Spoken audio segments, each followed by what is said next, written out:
Back to my new blog episode हेर्न सक्नुहुन्छ होला। म पनि एकदम सन्चै छु अनि भर्खर उठेर आयो ब्लग बनाइरहेको छु। बिहान बिहान उठेको थिएँ होइन, छक्क लाएर सब सपोर्ट गर्नु होला।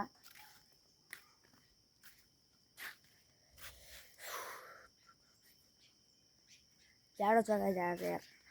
उता घाम रहेछ नि त, जाडो छ उता छ के घाम त कुसमा भन्दा माथि घाम रहेछ यार। यता पानी त भएर छैन तर जाडो छ के सक्नुहुन्छ। अनि आज यहाँ टक्क बाँदर आइछन् यार। टक्क उता घिर्मिलाको चाल छ, यता टक्क केटाको गाडी छ नि त, घर बाँदर हेर्न गरौँ नि गरौँ त हो।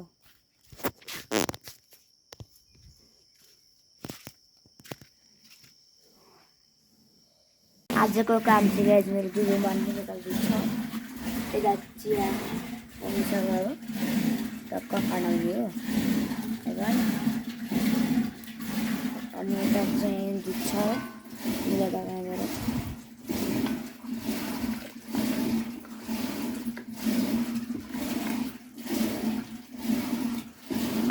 अब चाहिँ गाइस चिया पाकिसक्यो, अब चियालाई खानामै त चिया पकाएर चिया खाँदैछु मम्मीसँग हो। मम्मीले चाहिँ भित्र किचनमा खाँदै हुनुहुन्छ, म चाहिँ यता बाहिर हेरेर बसेको होइन। अनि लाइक सेयर कमेन्ट गर्नुभएको छ भने गरिदिनु होला, सबैले सपोर्ट गर्नु होला। आजको लागि यति नै गाइस, खासै आज इन्ट्रेस्टिङ भएन ब्लग। अब बेलुका हाल्छु, मैले ब्लग हाल्न सक्छु, मैले ब्लग हाल्न सक्छु, सबैले हेरिदिनु होला। बेलुका 2-3 बजातिर हाल्छु। ल आजको लागि यति नै, बाई।